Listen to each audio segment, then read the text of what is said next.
Mon ex-femme m'a trompé, et elle est partie quand mon fils avait 9 ans. Je l'ai élevé seul. À son mariage, elle était assise à la table d'honneur. Mon nom ne figurait sur aucun plan de table. Je suis resté dehors, et je l'ai regardé faire un discours à travers la fenêtre. Il m'a envoyé un texto 3 semaines plus tard, tu n'as même pas dit au revoir. Je m'appelle Nolan.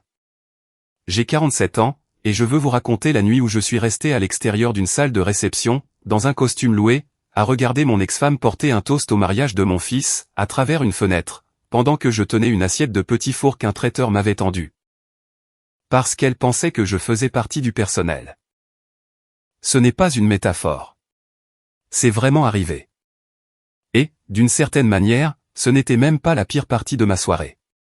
Laissez-moi revenir en arrière, car si je commence par là, vous allez penser que je suis un père indigne, qui méritait d'être laissé dehors comme un chat de gouttière. Je vous promets que ce n'est pas le cas. Mais j'ai besoin que vous compreniez l'image dans son ensemble, avant de décider qui est le méchant ici. Attention, spoiler, ce n'est pas moi, mais je vous laisse juger. J'ai épousé Jolene quand j'avais 24 ans. Elle en avait 22, sortait tout juste de l'université avec un diplôme en communication qu'elle n'a jamais utilisé, et possédait un sourire capable de vous faire oublier votre propre deuxième prénom. Nous nous sommes rencontrés lors du barbecue d'un ami commun, à Austin. Et, en moins de 6 mois, j'étais à genoux dans le salon de ses parents, comme un idiot, avec une bague que je n'avais pas les moyens de m'offrir, et un discours que j'avais répété 14 fois dans le miroir de ma salle de bain. Elle a dit oui. Son père avait l'air de vouloir dire tout autre chose, mais il m'a serré la main, et m'a dit de prendre soin de sa petite fille. J'ai juré de le faire, et pendant un temps, je l'ai fait. Nous avons pris un petit appartement près de South Lamar, le genre d'endroit avec des murs fins, et une cuisine si petite qu'il fallait choisir entre ouvrir le frigo ou se tenir dedans. Je travaillais comme soudeur dans un atelier de fabrication, en faisant des semaines de 50 heures. Jolene travaillait à temps partiel dans une boutique du centre-ville, mais elle parlait surtout de son envie de devenir influenceuse, ce qui, en 2005, signifiait en gros qu'elle voulait un blog et un bel appareil photo. Je lui ai acheté l'appareil. Je pensais que nous construisions quelque chose. Quand notre fils, Archie, est né, j'ai cru que ma poitrine allait exploser. Pas de peur, mais d'amour. Ce tout petit bonhomme, avec une tête pleine de cheveux bruns, me regardait comme si j'étais la personne la plus importante de la planète. Et, pendant les premières années, tout semblait fonctionner. J'ai été promu chef soudeur. Jolene est restée à la maison avec Archie, et nous avons emménagé dans une petite maison à Round Rock, avec un jardin assez grand pour y installer une balançoire. Je l'ai construite moi-même un samedi, pendant qu'Archie, assis dans son petit transat, me regardait percer chaque boulon. Mais voici le problème avec Jolene. Elle était le genre de personne qui avait toujours besoin de se sentir comme le personnage principal. Pas d'une façon méchante au début, juste d'une manière qui faisait que, si les projecteurs n'étaient pas braqués sur elle, elle devenait agitée. Quand Archie a commencé l'école, et n'a plus eu besoin d'elle à chaque seconde, elle a commencé à sortir davantage. Des soirées entre filles, des week-ends, un nouveau groupe d'amis que je n'avais jamais rencontré, et qui semblaient tous avoir beaucoup d'opinions sur la monotonie de notre vie. Je n'y ai pas trop prêté attention. Je me disais qu'elle prenait juste ses marques. J'étais fatigué, moi aussi. Souder toute la journée, puis rentrer pour l'heure du bain, les devoirs, et réparer le lave-vaisselle pour la 3e fois du mois, ce n'est pas exactement glamour, mais j'adorais ça. J'adorais être le père d'Archie. J'aimais m'asseoir sur la terrasse arrière avec lui, pour attraper des lucioles dans un bocal, pendant que Jolene était à l'intérieur, en train de faire défiler l'écran de son téléphone. Je n'ai pas remarqué la distance qui se creusait, parce que j'étais trop occupé à être présent pour la seule personne qui voulait vraiment de moi. La liaison a commencé quand Archie avait 8 ans. Je ne l'ai découvert que lorsqu'il en a eu 9. Il s'appelait Cordell, ce qui sonne comme un méchant dans un western. Et honnêtement, c'est plutôt approprié. C'était un agent immobilier, avec des dents blanchies et une BMW en location, que Jolene avait rencontré par l'intermédiaire d'une de ses amies. Je l'ai découvert de la façon dont la plupart des gens le font, c'est-à-dire en trouvant un SMS qui m'a fait tomber l'estomac dans les talons. Ce n'était même pas quelque chose de dramatique. C'était juste elle qui lui envoyait un emoji cœur, avec les mots « La nuit dernière était parfaite », à 6 heures du matin, pendant que je préparais le déjeuner d'Archie pour l'école. Je l'ai confrontée le soir même, après qu'Archie soit allé se coucher. Elle n'a pas nié. Elle n'avait même pas l'air désolée. Elle avait l'air soulagée, comme si elle avait attendu que je le découvre, pour ne pas avoir à être celle qui le dirait. Elle m'a avoué qu'elle était malheureuse depuis des années, que j'étais ennuyeux, que je sentais le métal et la sueur quand je rentrais à la maison, qu'elle attendait plus de la vie qu'une maison de 3 chambres à Round Rock. Et un mari qui pensait qu'un bon vendredi soir consistait à regarder un film avec son gamin.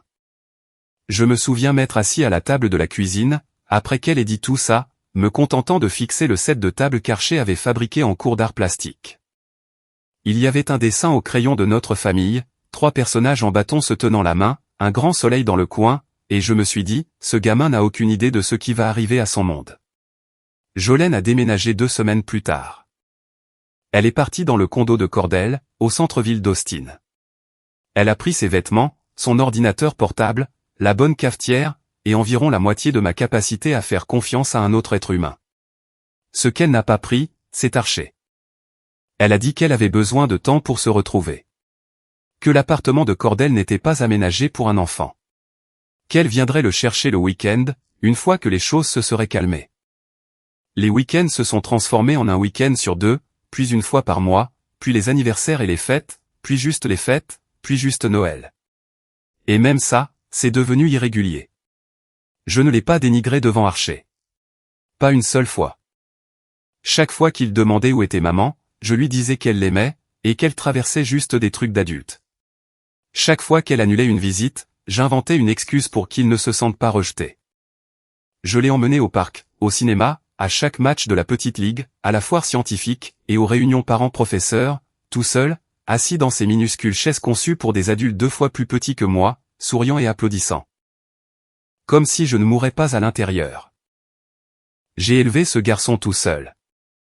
Je lui ai appris à faire du vélo, à conduire, je me suis assis avec lui pour des devoirs d'algèbre qui nous donnaient à tous les 2 envie de jeter le manuel par la fenêtre. J'ai fait des heures supplémentaires pour payer son appareil dentaire, le camp d'été, de nouveaux crampons à chaque saison, parce que ses pieds n'arrêtaient pas de grandir. J'étais là pour les cauchemars, les gastro-entérites, le premier chagrin d'amour quand une fille nommée Presley lui a dit qu'elle voulait juste être amie, en 5e. J'ai maintenu ce gamin en un seul morceau, avec du ruban adhésif, des blagues de papa, et de la pure obstination. Et Jolene, elle a épousé Cordell. Ils ont déménagé à Scottsdale. Elle a commencé à se faire appeler consultante en style de vie, ce qui, d'après ce que je pouvais voir, signifiait qu'elle postait des photos de smoothies sur Instagram, et faisait payer les gens pour leur dire de boire plus d'eau. Elle appelait Archer peut-être une fois par mois, envoyait des cadeaux qui étaient toujours un peu trop infantiles pour lui, comme si elle l'avait figé dans le temps, à l'âge qu'il avait quand elle est partie. Elle apparaissait 1 ou 2 fois par an pour une visite, débarquant comme une tornade de parfums et de sacs de shopping, l'emmenait dîner, lui disait à quel point il lui manquait, puis disparaissait à nouveau. Et, à chaque fois qu'elle partait, je le retrouvais assis sur son lit, silencieux, le regard fixé sur le mur. Et je m'asseyais à côté de lui, je mettais mon bras autour de ses épaules, et je ne disais pas un mot, parce que parfois, la meilleure chose qu'un père puisse faire, c'est juste d'être là. Juste d'être celui qui reste. Au moment où Archer a obtenu son diplôme de fin de lycée, je pensais que le pire était derrière nous. Il a été accepté à Texas State, a décidé d'étudier le commerce, et je l'ai conduit sur le campus moi-même, avec toute sa vie entassée à l'arrière de mon camion. Je n'ai pas pleuré devant lui. J'ai tenu exactement 2 pâtés de maison, avant de devoir me garer, parce que je ne voyais plus la route. Je pensais que nous étions solides. Je pensais que ce lien était incassable. Il s'avère que j'avais tort, car, quelque part entre la première et la dernière année de fac, Jolene a commencé à appeler plus souvent, à venir plus souvent. Elle et Cordell s'étaient séparés. Quelle surprise! Et soudainement, elle avait tout ce temps libre, cette culpabilité, et cette énergie à consacrer, pour être la mère qu'elle n'avait jamais été. Et Archer, mon enfant doux et toujours soucieux de plaire, l'a laissé revenir. Je n'ai rien dit. Je me suis dit qu'il était assez grand pour faire ses propres choix. Je me suis dit qu'il finirait par voir clair dans son jeu. J'ai eu tort, car 3 ans après avoir renoué avec sa mère, mon fils s'est fiancé à une fille formidable nommée Sutton. Et quand les invitations de mariage ont été envoyées, mon nom n'y figurait nulle part. Celui de Jolene était bien là, écrit dans une calligraphie élégante, mère du marié. Et quand j'ai appelé Archer pour lui poser la question, il a dit quelque chose que j'entends encore dans ma tête quand il n'y a pas de bruit. Papa, elle fait des efforts. Tu peux juste lui laisser ça pour une fois. Cette seule chose s'est avérée être absolument tout. Je veux être juste ici, parce que je sais comment ça sonne. Je sais que certains d'entre vous sont déjà en train de taper des commentaires sur la façon dont j'aurais dû parler plus tôt, fixer des limites, avoir une vraie conversation avec Archer sur ce que je ressentais, et vous avez raison. J'aurais dû. Mais voici ce qui se passe quand on est un père célibataire pendant 15 ans. On s'habitue tellement à faire passer les sentiments de ses enfants en premier, qu'on oublie qu'on a le droit d'avoir les siens. On s'habitue tellement à être le pilier, le silencieux, celui qui encaisse le coup et continue d'avancer, que lorsque quelqu'un vous demande enfin de vous mettre de côté, votre premier instinct n'est pas de vous battre. C'est de vous plier, parce que c'est ce que vous avez toujours fait. Vous avez toujours fait en sorte que ça marche. Vous avez toujours tout ravalé. Alors, quand Archer m'a dit de laisser cela à Jolene, j'ai dit, d'accord. Je me suis dit que ce n'était que l'invitation. Elle avait probablement aidé à payer l'impression, ou quelque chose comme ça. Ça ne voulait rien dire. Il voudrait quand même que je sois impliqué. J'étais son père. Je l'avais élevé. Il n'y avait aucune version de ce mariage où je ne serais pas au premier plan. Sauf qu'il y en avait une, et j'ai foncé droit dedans. La planification du mariage a commencé environ 8 mois avant la cérémonie. Les parents de Sutton, un couple de Dripping Springs nommé Hank et Rosslyn, s'occupaient de la plupart des aspects logistiques. Je les aimais beaucoup. Hank et moi avions sympathisé autour du football universitaire lors du dîner de fiançailles, et Rosslyn m'incluait toujours dans les textos de groupe concernant l'organisation. Mais Jolene s'était immiscée dans le processus, comme si elle produisait une émission spéciale pour Netflix. Elle prenait l'avion depuis l'Arizona tous les 2 mois, assistait aux dégustations de gâteaux, allait faire du shopping pour la robe avec Sutton, aidait à choisir le lieu, les fleurs, le photographe. Elle était partout. Et chaque fois que j'appelais Archer pour lui demander s'il avait besoin de moi pour quoi que ce soit, il répondait « Maman s'en est déjà occupée. » Maman. Elle était maman maintenant, pas Jolene, pas ma mère. Maman. Comme si elle l'avait mérité. Comme si le fait de se présenter pour goûter des gâteaux effaçait une décennie d'absence. J'ai essayé de m'impliquer. J'ai proposé de participer aux frais du dîner de répétition, ce qui est traditionnellement la responsabilité de la famille du marié. Archer m'a dit que Jolene avait déjà tout pris en charge. J'ai proposé d'aider pour le plan de table. Il a dit que la mère de Sutton et Jolene s'en occupaient. J'ai demandé s'il voulait qu'on aille acheter son costume ensemble, juste tous les deux, comme on allait chez le coiffeur quand il était petit. Il m'a répondu qu'il y était déjà allé, avec Jolene, chez l'ancien tailleur de cordel à Scottsdale. Attendez, je suis désolé. Laissez-moi rembobiner. Il est allé acheter un costume avec sa mère. La femme qui est partie quand il avait 9 ans. La femme qui a choisi une BMW en location, et un homme aux dents blanchies, plutôt que de le border le soir. Elle a eu le droit de l'emmener acheter son costume de mariée. Et moi, j'ai reçu un SMS qui disait « C'est déjà réglé, papa. » Mais merci. Je suis resté assis dans mon camion, dans l'allée, pendant environ 40 minutes après ce texto. Juste assis là. Le moteur ne tournait même pas.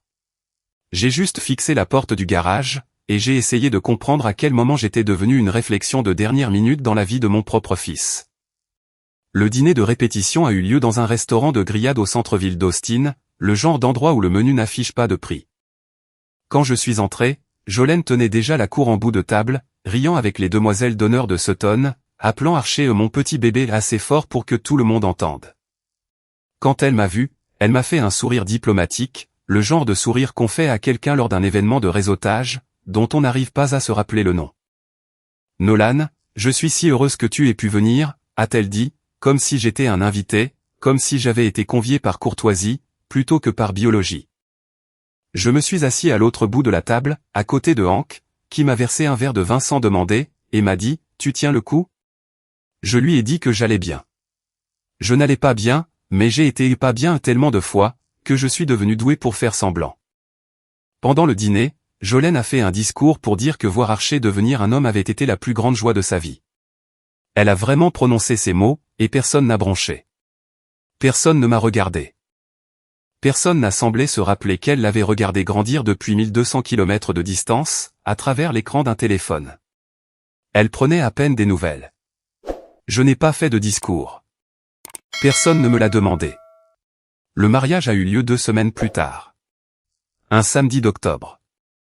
Une lumière dorée se déversant à travers les chênes verts, dans une grange restaurée en périphérie de Wimberley. Je suis arrivé en avance, car je voulais voir Archer avant la cérémonie. Lui serrer la main, peut-être arranger sa cravate, lui dire quelque chose qu'un père dit à son fils le jour de son mariage. J'ai trouvé la suite du marié. Archer était là, avec ses garçons d'honneur. Et Jolene, elle était en train d'ajuster sa boutonnière, en lui disant qu'il ressemblait à une star de cinéma. Quand je suis entré, la pièce est devenue juste un tout petit peu plus silencieuse. Pas un silence de mort, juste plus calme, comme si ma présence avait fait baisser la température d'un demi-degré. « Salut, papa » a dit Archer. Il avait l'air heureux. Sincèrement heureux. Et je ne pouvais même pas être contrarié, parce que tout ce que j'ai toujours voulu, c'est qu'il soit heureux. C'est ça le plus cruel. Toute la douleur que j'ai ravalée, c'était parce que je voulais voir ce gamin sourire. Je lui ai dit qu'il était superbe. Je lui ai dit que Sutton était une femme chanceuse. Il m'a remercié. Jolene a observé tout l'échange comme on observe un documentaire animalier. Elle ne m'a pas dit un mot, elle a juste regardé. Puis, elle a dit, « Archer, chérie, le photographe a besoin de nous pour les portraits de famille dans 10 minutes. » Nous. Pas nous tous, elle et lui. Elle avait organisé une séance séparée, juste 2. Aucune séance pour moi et Archer. Quand j'ai posé la question à la coordinatrice du mariage, une femme frénétique nommée Margot, elle a eu l'air confuse, et m'a dit qu'elle n'avait que la séance mère du marié sur son planning. J'ai dit, ne vous en faites pas, parce que, qu'est-ce que j'allais faire? Faire un scandale le jour du mariage de mon fils? Je me suis mis de côté, une fois de plus. La cérémonie était magnifique. Je le reconnais. Sutton était éblouissante. Archer a pleuré quand il l'a vue, et l'officiant a fait un sermon sur l'amour et l'engagement, qui aurait été vraiment inspirant, si je n'avais pas été assis au 4e rang, en train de me demander pourquoi je n'étais pas au premier. Après la cérémonie, tout le monde s'est déplacé dans la grange pour la réception.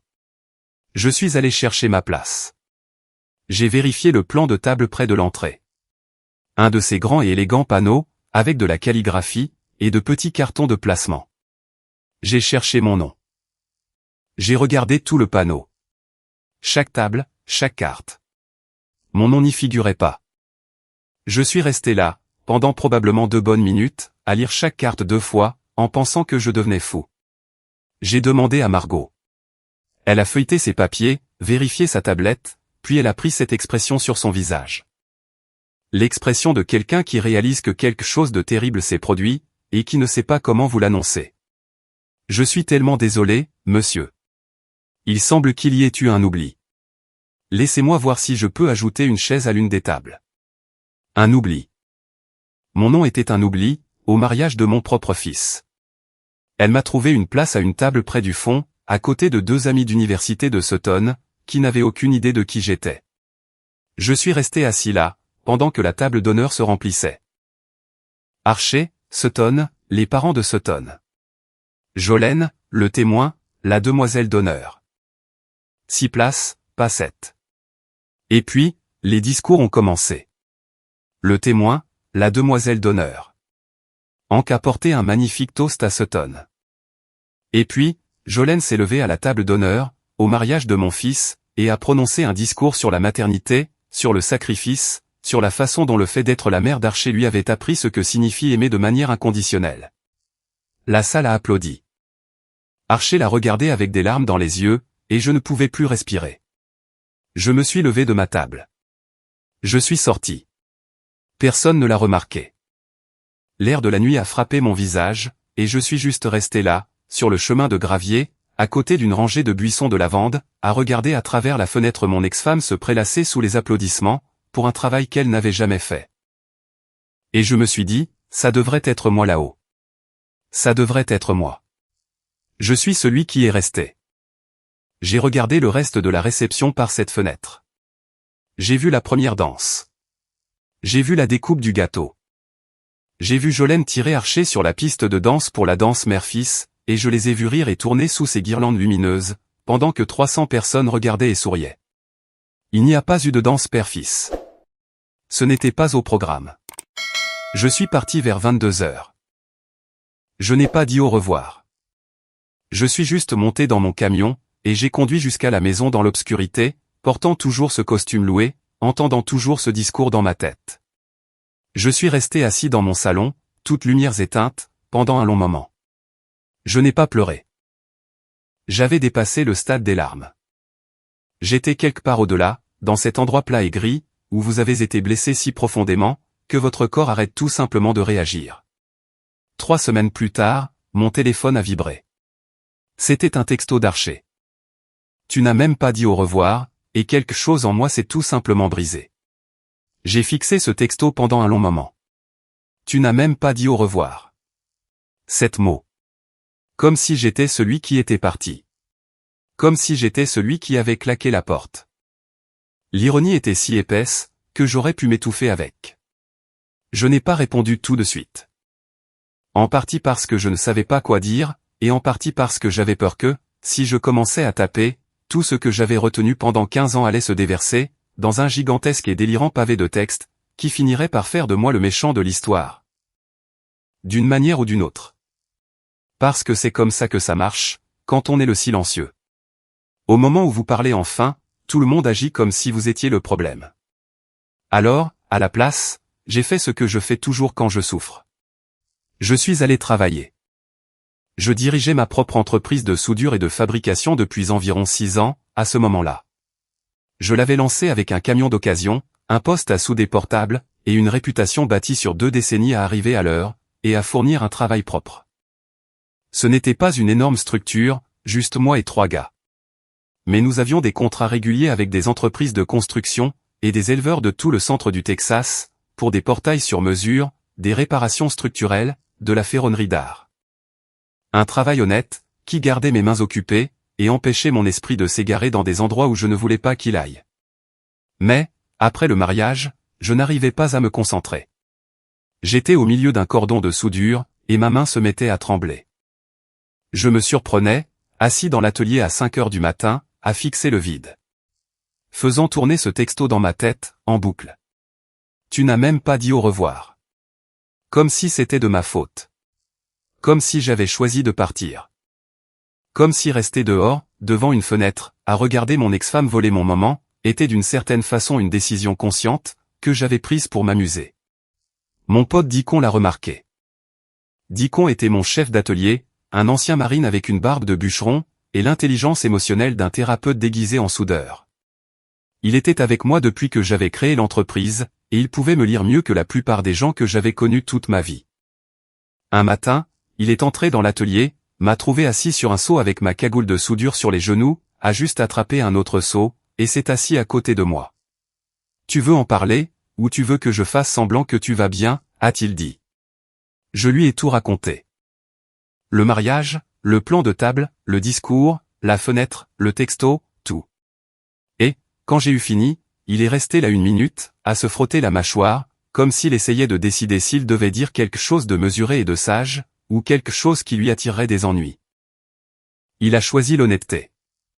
Nolan, tu as passé toute ta vie à être le gars qui ne fait pas de vagues, et c'est une bonne qualité. Vraiment. Mais à un moment donné, tu dois te demander si être la meilleure personne t'a coûté la seule personne qui compte le plus.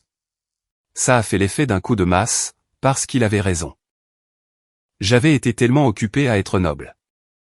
À être le père qui ne disait jamais de mal de son ex, qui ne forçait jamais son enfant à choisir un camp, qui n'avait jamais dit un seul mot méchant sur Jolene, même quand elle en méritait tout un dictionnaire, que j'avais laissé l'histoire être réécrite sans moi à l'intérieur.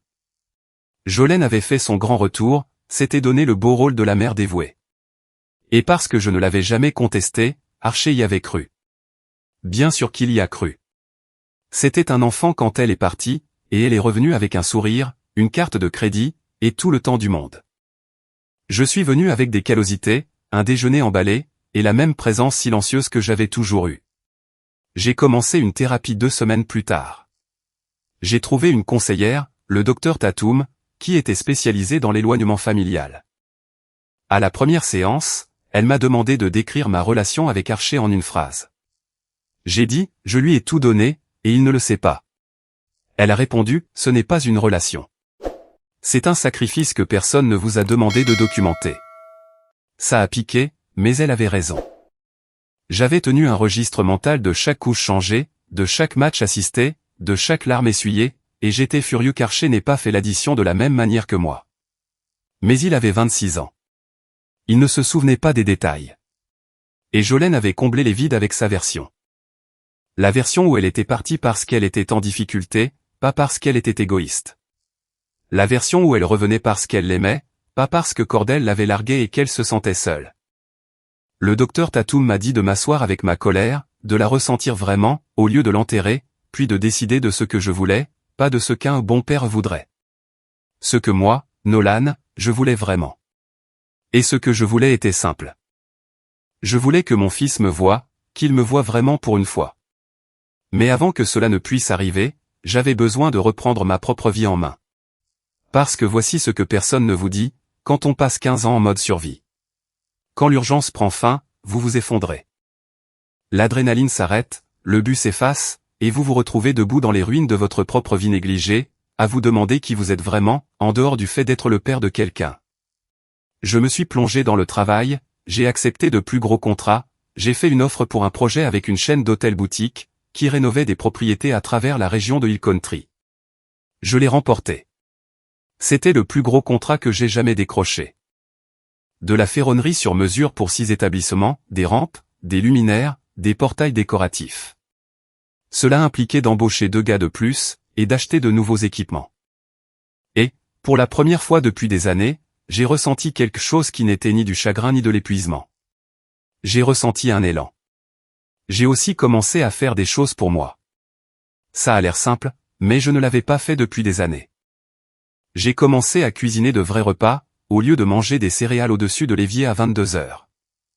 J'ai aménagé ma terrasse arrière, ajouté des chaises adirondaques, et des guirlandes lumineuses, et j'ai commencé à y passer mes soirées avec un livre et une bière, au lieu de fixer mon téléphone en attendant un texto qui ne venait jamais.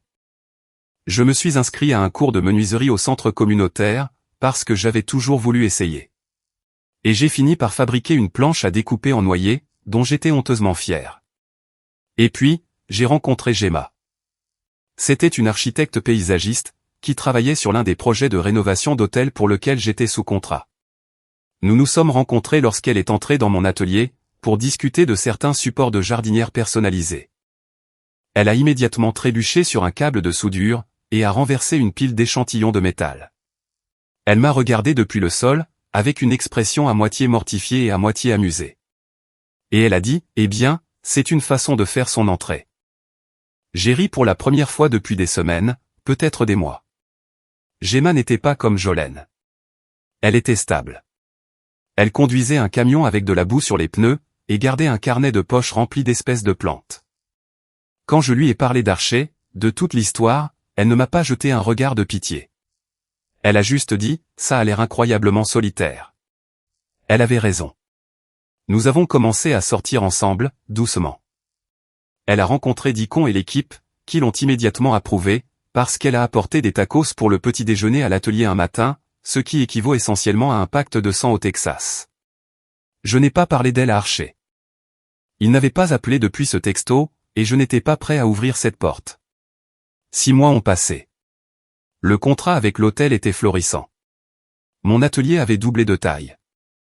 Gemma avait pratiquement emménagé avec moi, bien que nous fassions tous les deux semblant du contraire, en maintenant la fiction qu'elle gardait son propre appartement pour ses plantes. Pour la première fois de ma vie d'adulte, je ne faisais pas que survivre. Je construisais quelque chose qui m'appartenait. Pas pour Archer, pas en dépit de Jolene, mais pour moi. Et puis, un mardi soir, mon téléphone a sonné.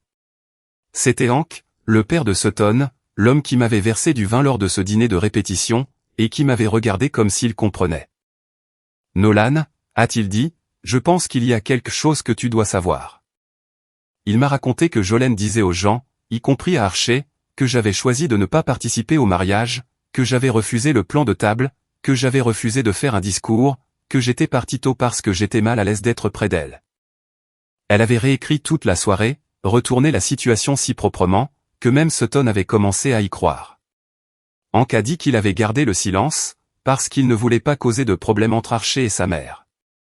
Mais Roselyne lui avait finalement dit qu'il devait intervenir, parce que ce n'était pas juste, parce qu'elle m'avait vu debout derrière cette fenêtre, et qu'elle n'avait jamais pu chasser cette image de son esprit. J'ai remercié Hank. J'ai raccroché le téléphone. Je me suis assis sur ma terrasse, sous ces guirlandes lumineuses, avec la main de Gemma sur mon genou, et je me suis laissé ressentir tout le poids de ce que Jolene avait fait. Pas seulement au mariage, pas seulement dans les années qui ont suivi, mais depuis le tout début. Elle avait toujours été celle qui écrivait l'histoire. Et j'avais toujours été celui qui était trop loyal pour la corriger. Mais plus maintenant.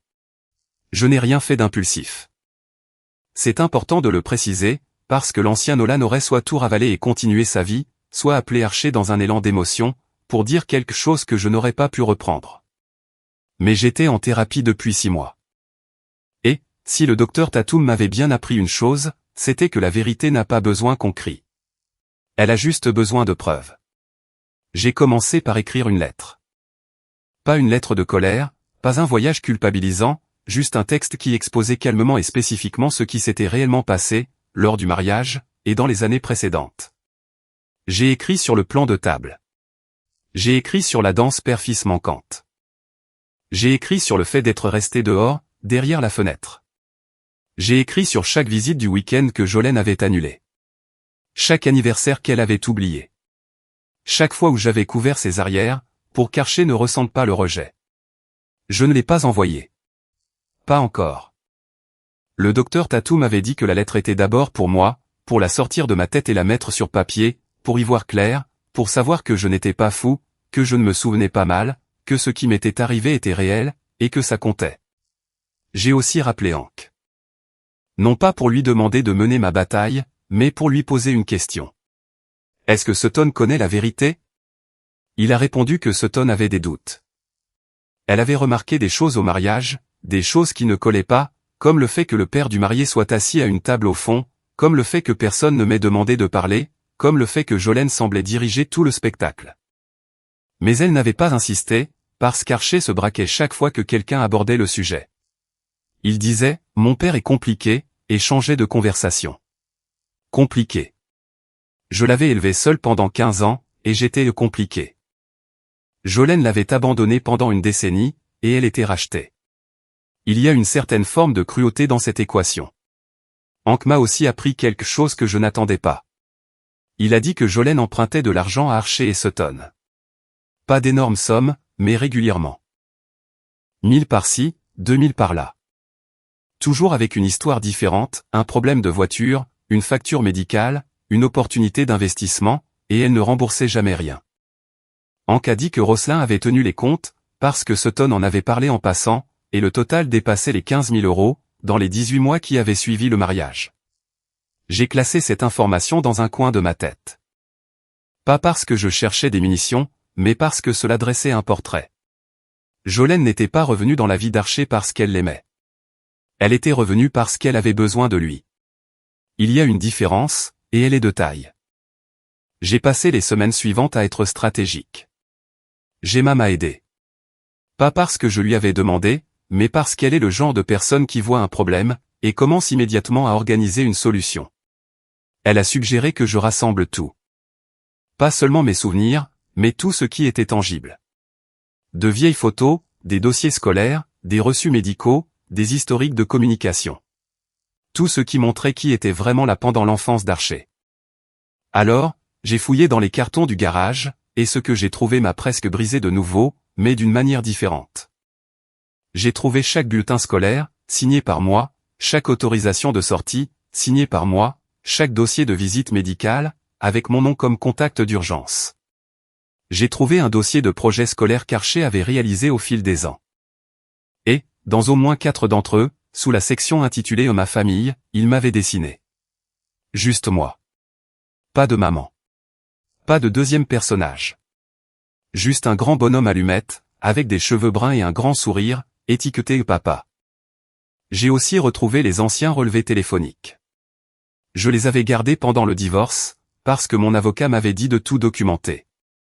Le journal des appels montrait que Jolene appelait Archer peut-être 2 fois par mois, la première année après son départ.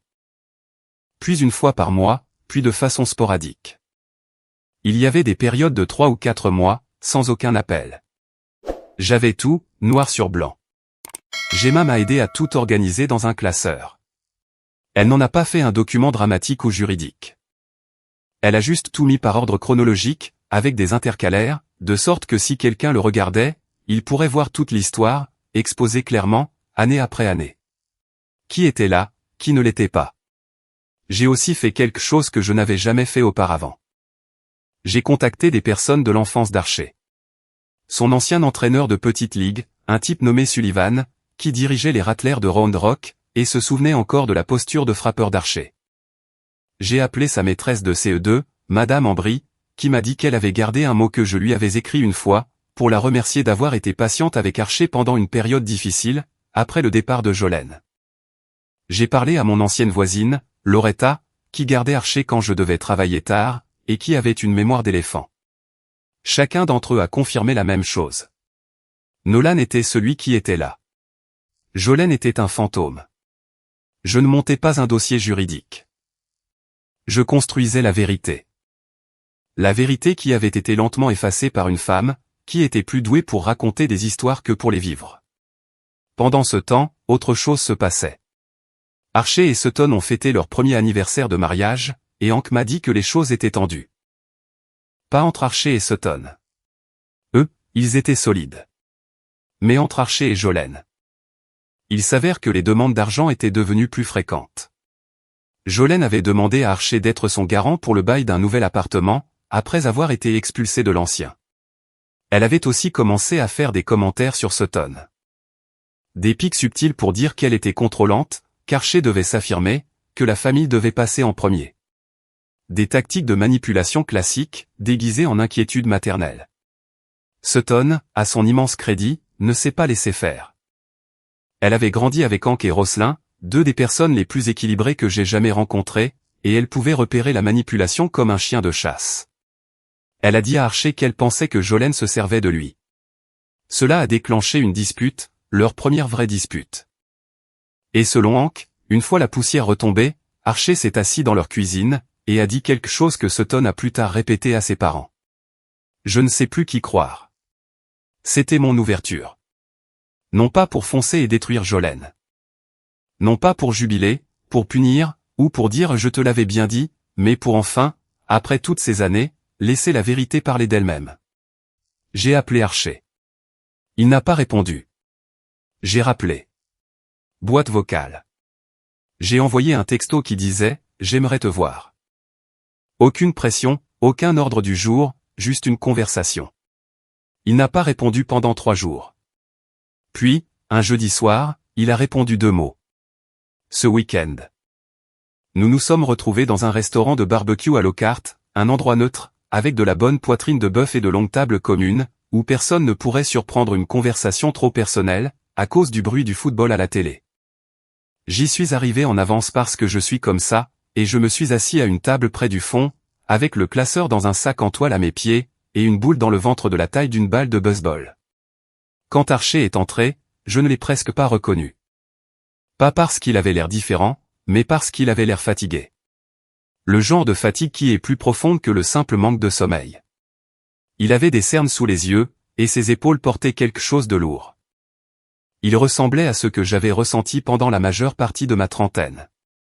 Il s'est assis en face de moi, et a dit « Salut, papa ». Et pendant un instant, je suis retourné dans cette chambre d'hôpital, 26 ans plus tôt, tenant un minuscule bébé avec une tête pleine de cheveux bruns, jurant que je le protégerais de tout. Je n'avais pas fait un travail parfait, mais j'avais fait le travail. « Salut, bonhomme », ai-je dit, « merci d'être venu.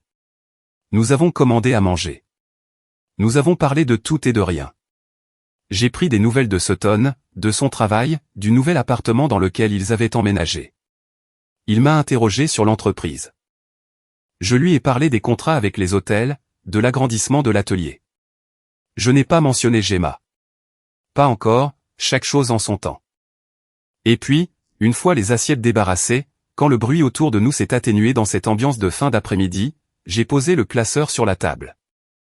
Avant de dire quoi que ce soit, lui ai-je dit, je veux que tu saches que je ne fais pas ça pour te blesser. Je ne fais pas ça pour te monter contre ta mère.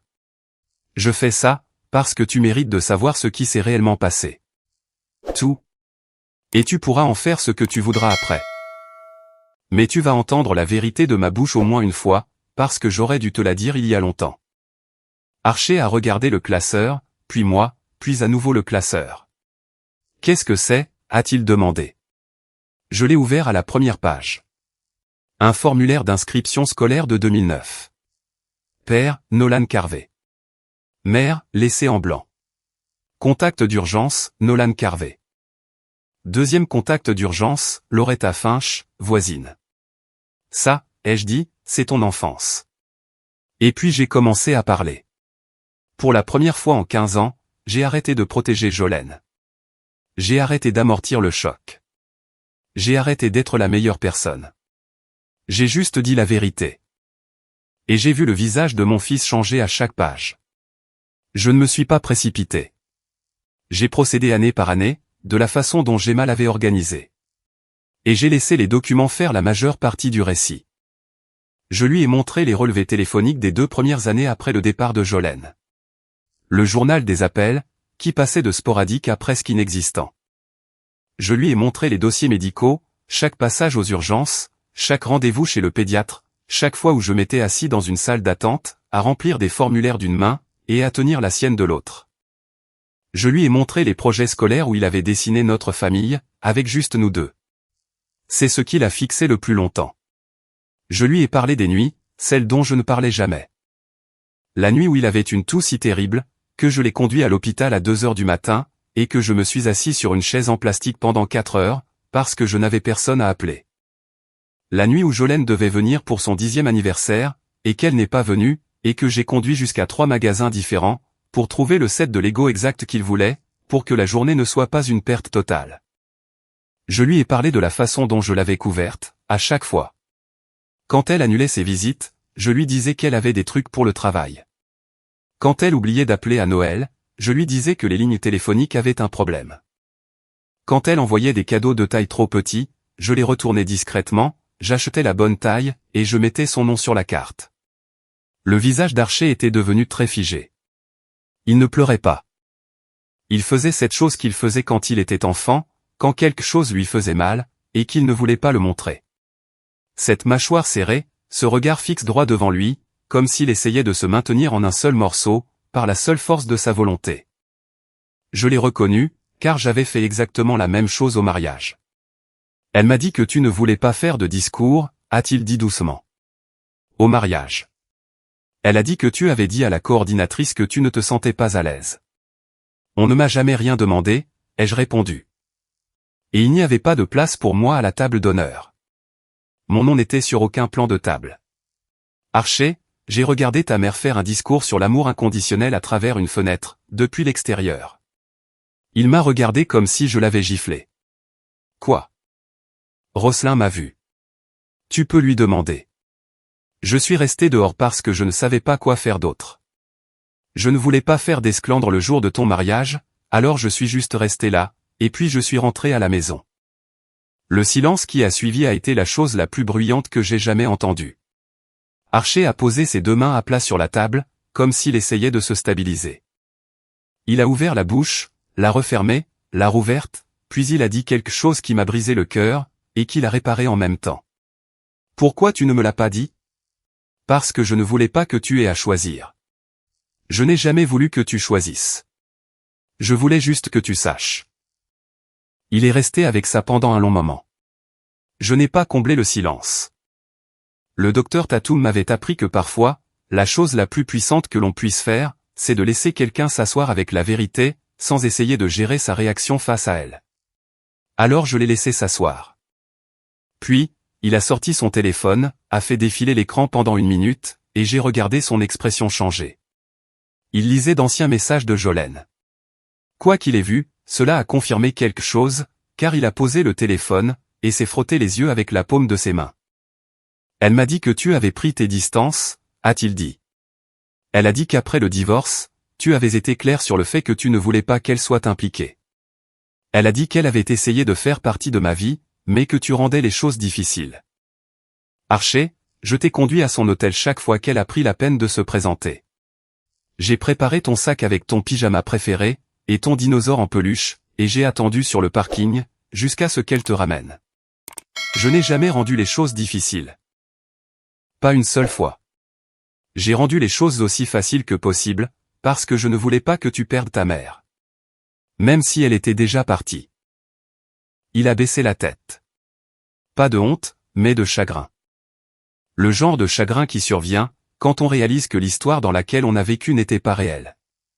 Quand les fondations sur lesquelles vous avez construit votre compréhension, s'avèrent être le mensonge de quelqu'un d'autre. Je suis désolé, papa. Tu n'as pas à t'excuser auprès de moi. Tu étais un enfant. C'était ta mère. Tu as cru ce qu'elle t'a dit, parce que tu voulais que ce soit vrai. Je comprends ça. Je ne t'en veux pas pour ça. Mais le mariage, j'aurais dû parler. Je n'ai même pas remarqué que tu étais parti. Ce n'est pas ta faute non plus. Tu te mariais. Tu étais censé te concentrer sur Sutton. Les personnes qui étaient censées s'assurer que j'étais inclus, elles ne l'ont pas fait. Et j'aurais dû parler. C'est ma faute. Nous sommes restés là encore 1 heure.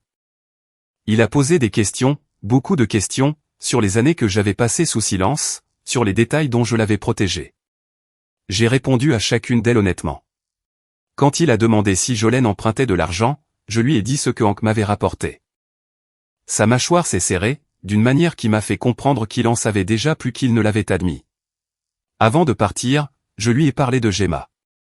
Je lui ai dit qu'elle était gentille, stable, et qu'elle me donnait l'impression d'avoir le droit d'avoir une vie, en dehors de mon rôle de père. Il m'a regardé avec cette expression que je n'avais pas vue depuis qu'il était petit. Ce mélange de surprise, et de quelque chose qui ressemblait à de l'émerveillement, comme s'il me voyait comme une personne pour la première fois, et non plus seulement comme un parent. Je veux la rencontrer, a-t-il dit. Je lui ai répondu que ça se ferait. Ce qui s'est passé ensuite ne s'est pas fait du jour au lendemain. Une vraie réconciliation ne se fait jamais ainsi, mais cela s'est produit. Archer a commencé à recoller les morceaux par lui-même. Il a parlé à Hank et Roslyn, qui lui ont dit ce qu'ils avaient vu au mariage. Il a parlé à Sullivan, son ancien entraîneur de petite ligue, qui a confirmé que je n'avais jamais manqué un seul match. Il a parlé à Madame Ambry, qui lui a lu le mot que je lui avais écrit 18 ans plus tôt, et apparemment, il a dû se garer sur le chemin du retour, parce qu'il ne voyait plus rien à travers ses larmes. Et il a parlé à Jolene. Je n'ai pas assisté à cette conversation, mais Sutton m'a appelé après. Elle a dit qu'Archer avait confronté sa mère calmement, exposé tout ce qu'il avait appris, et lui avait demandé de s'expliquer. La réponse de Jolene a été un cas d'école. Elle a pleuré. Elle a esquivé. Elle a dit que je l'avais empoisonné contre elle. Elle a dit que le classeur était de la propagande. Mais voici la chose avec la vérité. Quand elle est documentée, et corroborée par une douzaine de personnes, le numéro de déni en larmes ne fonctionne plus. Jolene a tenté une dernière carte. Elle a appelé Archer, et lui a dit que s'il me choisissait plutôt qu'elle, elle ne lui adresserait plus jamais la parole. La même femme, qu'il avait quitté quand il avait 9 ans, menaçait de le quitter à nouveau. Et cette fois, Archer n'a pas bronché.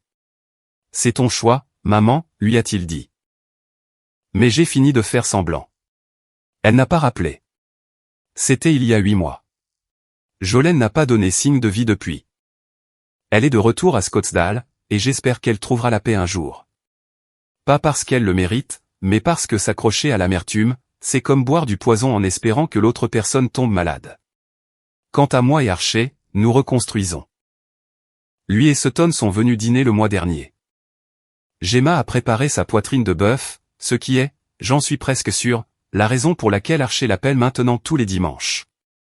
Ils ont passé toute la soirée sur la terrasse arrière, pendant qu'Archer et moi étions assis dans ces chaises Adirondack. Nous faisions ce que nous avons toujours su faire le mieux, juste être ensemble, tranquillement, comme nous le faisions quand il était petit, et que le monde entier se résumait à nous deux. Il m'a demandé de refaire les portraits de famille, juste nous cette fois-ci, moi, lui, Sutton, et Gemma. Nous les avons faits à l'atelier, parce qu'Archer a dit que c'était là qu'étaient ses vrais souvenirs. Le photographe a pris une photo de nous, debout devant un portail sur mesure, que j'avais fabriqué pour l'un des projets d'hôtel. Nous rions tous, parce que Gemma avait trébuché sur le même câble de soudure sur lequel elle avait trébuché, la première fois que je l'ai rencontrée. C'est encadré sur ma cheminée maintenant, juste à côté du vieux dessin au crayon de 3 personnages en bâton se tenant la main, sous un grand soleil. Sauf que maintenant, il y a 4 personnages, et le soleil brille toujours. La semaine dernière, Archer m'a appelé par hasard, un mercredi après-midi. Sans raison, sans occasion particulière. Il appelait juste pour discuter. Nous avons parlé de football, de marinade pour le barbecue, et pour savoir si son nouveau canapé était trop ferme. Et juste avant de raccrocher, il a dit quelque chose que j'attendais d'entendre depuis 26 ans. « Eh, papa. Je veux juste que tu saches. Je te vois. Je vois tout ce que tu as fait, et je suis désolé que ça m'ait pris autant de temps. » Je lui ai dit qu'il n'avait pas à être désolé. Je lui ai dit que je l'aimais. Et puis j'ai raccroché le téléphone, je me suis assis sur ma terrasse, j'ai regardé le ciel du Hill Country devenir or et rose au-dessus des chênes, et je me suis laissé ressentir tout ça. Pas la douleur, pas la colère, pas le chagrin, juste la chaleur silencieuse et bouleversante, d'être connu par la personne qui compte le plus. J'ai 47 ans. J'ai une entreprise que j'ai bâtie de rien. Une femme qui trébuche sur les choses, et qui m'aime quand même, et un fils qui voit enfin l'ensemble du tableau. Mon ex-femme est une note de bas de page. Le mariage est un souvenir que je peux tenir, sans sourciller. Et ce texto, celui qui disait « Tu n'as même pas dit au revoir ». Je ne l'entends plus quand le silence se fait. À la place, j'entends la dernière chose qu'Archer a dite, avant de raccrocher mercredi. « À demain, papa. » Et il a appelé.